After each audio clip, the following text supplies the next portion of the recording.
Hello students, this is Neeraj Gupta. First chapter, video number 14.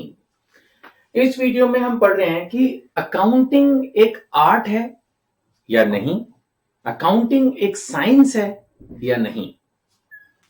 सबसे पहले हम discuss कर रहे हैं accounting as an art. Art क्या होती है? कोई भी काम करना एक कला है, आर्ट है। किसी भी काम को करना, नहीं, किसी से जाकर मीटिंग करना ये भी एक आर्ट है। किसी को कन्विंस कर देना अपनी बात के लिए ये भी एक आर्ट है। नहीं, माना मेरा ऑब्जेक्ट है कि आप मेरी बात को मान जाओ, मैं आपसे मिलने जाऊं और आपको कन्विंस कर लूं, तो ये एक आर्ट है ना। किसी को हंसा देना ये भी एक आर्ट है। इतना आसान नहीं है। नहीं, कपिल शर्मा का नाम शायद आपने सुना हो, तो उसके पास इस आर्ट की महारत है, तो वो किसी को भी हंसा लेता है। तो हर बंदे के पास अपनी एक आर्ट है, उसका एक ऑब्जेक्ट होता है, वो क्या हासिल करना चाहता है, और अगर वो उस चीज को एक टेक्निक से हासिल कर ले तो वो एक आर्ट है। ऐसे देखा जाए तो खाना बनाना भी एक आर्ट है, स्टिचिंग करना भी एक आर्ट है, ड्राइविंग भी एक आर्ट है। नहीं, इवन क्लीनिनेस मेंटेन करना, कोई भी चीज अगर ध्यान से देखा जाए तो everything is an art. May be a small art और a big art, famous, non famous, professional, personal. Majority things in the world can be treated as an art. अपने आप को हेल्दी रखना भी एक आर्ट है, लोगों के साथ गुड रिलेशंस रखना भी एक आर्ट है। अब फिलहाल अकाउंटिंग में क्या पढ़ा रहे हो सर? अगर मैं अपने बिजनेस की फाइनेंशियल पोजीशन जानना चाहता हूं, मैं जानना चाहता हूं कि पूरे साल में मुझे कितना प्रॉफिट हुआ, कितना लॉस हुआ, किसके कितने पैसे देने, कितने लेने हैं, तो उन फाइनेंशियल ट्रांजैक्शंस को सिस्टमैटिकली रिकॉर्ड करना, क्लासिफाई करना और फिर समराइज्ड वे में फाइनल अकाउंट्स बनाना। बहुत बार बताया मैंने ये टर्म्स, आपके लिए अभी बिल्कुल नई होंगी। ट्रेडिंग अकाउंट आपने ना कभी देखा ना सुना आज से पहले, और सर पता नहीं क्या बोलते रहते हो, trading account, profit and loss account. देखो, किसी भी सब्जेक्ट में हमेशा टर्म्स नई होती हैं, बट धीरे धीरे थोड़े ही दिनों में आप इन सब चीजों से एकदम रूबरू हो जाओगे और आपको कुछ भी अजीब नहीं लगेगा। सो trading and profit and loss account क्या करता है? आपको प्रॉफिट एंड लॉस की फिगर कैलकुलेट करके देता है।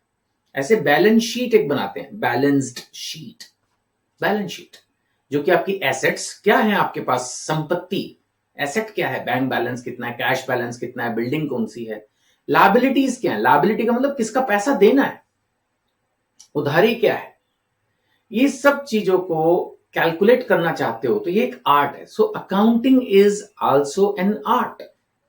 नहीं, इतना आसान थोड़ी होगा।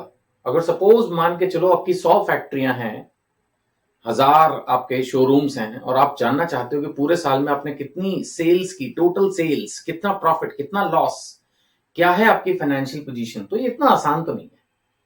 सो कहीं ना कहीं आप मेरी बात से पूरी तरह से एग्री करेंगे कि अकाउंटिंग इज एन आर्ट। और फिर एक चीज और भी होती है ना, किसी भी काम को कर तो कोई भी लेगा, उसको ढंग से करना भी तो एक, उसी को बोलेंगे ना आर्ट।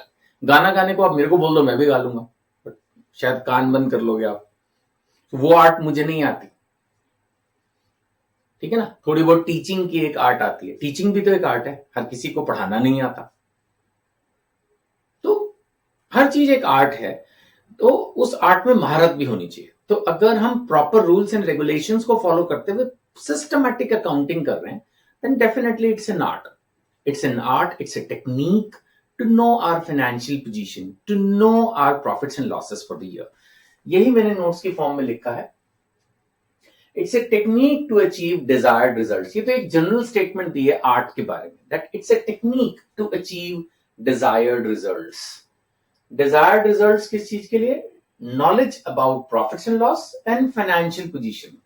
फाइनेंशियल पोजीशन क्या हुआ? हमारी एसेट्स, हमारी लायबिलिटीज। सो अगर आपसे वन वर्ड में पूछा जाए, is accounting an art?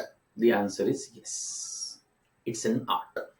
Next question, क्या अकाउंटिंग साइंस है?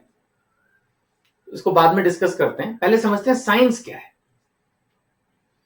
Science basically certain rules and regulations, certain principles define करती है, which have been developed after a lot of experiments, after a lot of observations by qualified scientists. Science की भी कोई एक branch नहीं है, बहुत तरह की साइंस है। नहीं, अभी 10th तक या फिजिक्स केमिस्ट्री बायोलॉजी अलग अलग ही पढ़ते रहे हो ना, तो बहुत तरह की है साइंस। तो किसी भी चीज को कहा जा सकता है ना, जैसे आर्ट मैंने कहा किसी भी चीज में लगा सकते हैं as a word, as a concept, ऐसे साइंस भी anything which has a systematic rules, systematic principles, सिद्धांत, universally applicable, which can be proved, which are useful, can be applied subject to certain conditions. They are scientific principles, scientific rules. So accounts में भी ऐसे बहुत सारे rules हैं, बहुत सारे principles हैं जो कि यूनिवर्सली एप्लीकेबल है। अकाउंटिंग के सिस्टम्स मोर और लेस यूनिवर्सली एप्लीकेबल।